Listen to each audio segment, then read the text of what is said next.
Les premiers retours sur Chaos sont enfin tombés et je peux vous dire qu'il y a du bon comme du très mauvais. Enfin, très mauvais c'est un peu exagéré, mais il a quand même quelques petits défauts qu'on va parler dans cette vidéo, comme ça vous savez si Chaos vaut le coup pour vous ou pas. C'est pas un guide, je préviens, voilà, on va pas rentrer non plus en détail sur ce que le perso fait, ses rotas et tout, ses artefacts et tout, mais c'est juste un petit aperçu pour vous préparer peut-être sur votre plan d'invocation, ou même aussi pour faire un aparté sur le guide ensuite. On va commencer par ses compétences de vie quotidienne, vous savez les petits passifs, genre Lacrimosa, qui permet de voler, Cheese qui affiche les trucs en or dans la banque. Sa première capacité, ça lui permet, vous savez son petit chien qu'il invoque, ça lui permet d'invoquer son chien, et ça lui permet en fait d'avoir un TP sur la map placé où il veut. Ça c'est vraiment sympa, il y a pas mal d'endroits sur la map pour le farm quotidien, ou encore les lieux de pêche, même s'ils sont à côté des TP, pour être plus rapide, tu mets un TP sur le lieu de pêche, hop, comme ça, hop, c'est fini. Bref, en vrai ça c'est un bon ajout. Bon, j'aurais aimé quand même qu'il rajoute cette fonctionnalité, qu'on puisse genre, je sais pas, crafter, synthétiser un téléporteur, plutôt que de le mettre derrière un perso, mais au moins c'est disponible, donc c'est plutôt sympa. Le deuxième passif de vie quotidienne, ça concerne la pêche. Déjà, vous allez augmenter la limite quotidienne des ventes de poissons. Vous voyez, chaque jour, il y a 3 poissons. Là, en fait, vous allez augmenter cette limite de 2 au niveau max, et surtout, vous allez réduire l'endurance des poissons que vous allez pêcher de 1.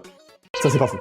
Est-ce que ça va vraiment impacter tant que ça votre farm? Bon, pour ceux qui ont déjà fini la pêche, ça sert à rien. Mais pour ceux qui auraient un peu la flemme de s'aventurer dans la pêche, est-ce que Chaos va vraiment vous aider à aller beaucoup plus vite? Je pense pas. Bon, maintenant pour entrer dans le vif du sujet, ce qui vous intéresse le plus, c'est qu'est-ce que vaut Chaos? Est-ce qu'il a des mécaniques spéciales et tout? Alors il a une mécanique un peu comme Lacrimosa, donc un petit passif très intéressant, centré sur le Remora. Le Remora c'est ça, c'est Chaos plus Lakshana, et ça vous permet en fait de ralentir la vitesse d'attaque, la vitesse de déplacement de l'ennemi. De base ça dure 5 secondes, ok? Et lui, Chaos, ce qu'il permet de faire, c'est qu'il permet d'infliger des dégâts à la fin de Remora. C'est 800%. Là, c'est pas marqué, mais c'est 800%. C'est énorme. Lacrimosa, par exemple, pour comparer, pour Discord, donc 3 éléments, c'était 500%. Lui, à la fin de Remora, il a 800%. C'est vraiment pas mal. Mais surtout, vous allez augmenter les dégâts selon la durée supplémentaire que vous avez. En gros, pour expliquer comment ça va se traduire, c'est simple. Hathor permet de prolonger la durée de Remora jusqu'à 12 secondes. Ce qui fait que si vous comptez jouer Chaos,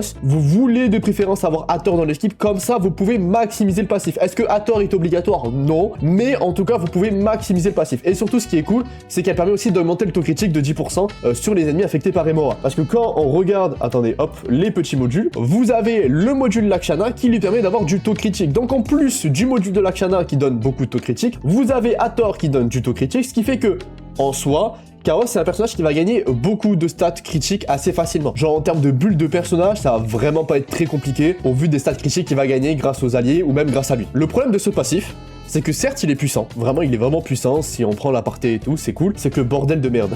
L'élément Cosmos. S'il vous plaît, pourquoi les 3/4 des persos du jeu ont besoin de cet élément? Genre s'il vous plaît, sortez une alternative à l'élément Cosmos. On n'a aucun personnage qui peut rivaliser le personnage principal. En fait, le problème actuel de Chaos, c'est son manque de teammate. Genre, le perso en soi a les teammates, mais le truc étant, c'est que la moitié des équipes du jeu utilisent ses teammates. C'est un peu compliqué pour lui. Parce qu'au niveau de ses équipes, perso, moi je le vois comme ça. On va mettre Hathor, on va mettre le MC. Si vous n'avez pas Hathor, c'est vrai que ça complique un peu la chose. Vous mettez un buffer, genre je sais pas, vous mettez Aniel, vous mettez Sakiri, mais c'est vrai que avec Hathor, vous allez décupler le potentiel du personnage. Ensuite, vous mettez Ji-Yuan. Ji-Yuan, pourquoi de préférence? Pour, tout son grouping, son côté floraison qui est sympa, mais aussi pour débloquer la réaction charge, pour avoir plus d'énergie pour l'ultime de Chaos, qui est vachement sympa. Si votre Ji-Yuan est occupé ailleurs ou que vous en foutez et que vous voulez jouer un soigneur, vous mettez Adler, vous mettez Fadja, je sais pas, ou encore une fois vous remettez un support comme Sakiri, Aniel ou même Otori. Alors Otori, j'en ai pas parlé, ça peut être intéressant pour le simple fait qu'elle pourra décupler la compétence de Chaos. Donc en vrai, avoir Otori qui va permettre de décupler Remora, pour moi en vrai c'est une bonne chose. Donc si vous avez Otori avec Chaos, je pense que le duo sera sympa. J'ai pas vu tant de retours sur ça, j'ai pas l'impression que beaucoup de joueurs ont testé. Donc personnellement, je vais tester de mon côté et je vous dirai dans le guide ce que ça vaut. Mais ouais, comme vous le voyez, le problème, c'est le MC. Ah, mais le MC, on le met où? On peut pas le remplacer, le MC. Comment on fait pour remplacer le MC? Est-ce qu'on a un personnage sur le jeu qui génère suffisamment une réaction de cycle assez rapidement? Il y en a pas malheureusement. Alors la solution serait à la limite d'avoir Otori qui copie un Remora lancé par Hathor ou Chaos, ce qui fait que comme ça on en a deux. Ça remplace un peu le MC. Cheese, c'est une DPS, on va pas forcément la rentrer ici. En plus, elle vaut beaucoup de temps de terrain. Edgar, c'est Edgar. Il est pas ouf, on va pas se mentir. Un peu compliqué sur les teams de Chaos. Alors, en soi, le personnage est ultra fort. Si vraiment vous avez pas le MC qui est utilisé dans une team d'Anali ou autre, Chaos sera vraiment ultra fort. Je vous le conseille. Par contre,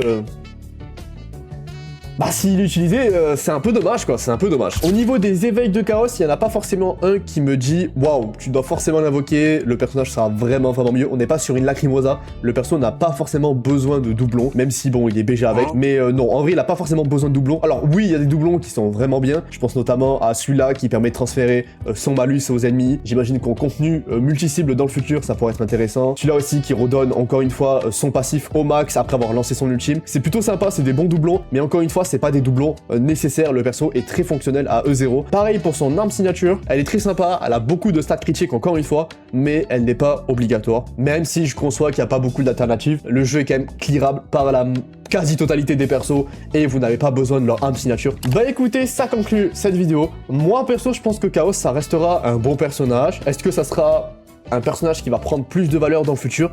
À voir. Ce qui est cool par contre avec Chaos, que j'ai pas noté, c'est que quand même il a réussi à utiliser Hathor. Ça renvoie sur la vidéo Hathor que j'avais fait, je sais pas si vous en rappelez. On disait est-ce que Hathor va se faire power creep ou est-ce qu'elle va être jouée avec Chaos. Et si elle est jouée avec Chaos, c'est cool pour le bon du jeu, pour le power creep, pour l'équilibrage. Donc en soi, je suis assez content quand même de ce qu'ils ont fait avec Chaos. C'est pas un mauvais perso, je le rappelle, encore une fois, c'est l'un des top DPS sur le jeu. C'est un personnage assez simple à jouer et c'est un personnage dont on connaît déjà les limites, mais potentiellement qui recevra des futurs alliés et qui va encore mieux performer. Je vois clairement un remplacement à Hathor dans le futur, un peu pour un support Remora, c'est clairement possible. Un remplacement pour le personnage principal aussi, c'est clairement possible. Faut juste en soit un personnage qui génère rapidement les cycles pour l'élément Remora ou pour l'élément Chaos, et ça en vrai c'est possible dans le futur. En tout cas, je conçois que le perso, c'est pas du tout un mauvais pool, voilà. C'est juste que il a un problème, c'est qu'il manque d'équipe actuellement. Donc voilà, dites-moi en commentaire, est-ce que vous comptez invoquer le perso? Moi perso, oui. Et d'ailleurs, j'en ai pas parlé, mais on peut retirer son masque, je viens de m'en rappeler. Donc pour ceux qui n'aiment pas le design de Chaos, sachez qu'on peut retirer son masque à tout moment donné, ou même on peut l'équiper comme on veut. Bref, allez, je vous en retiens pas plus, c'était le Crapuleux. Ciao.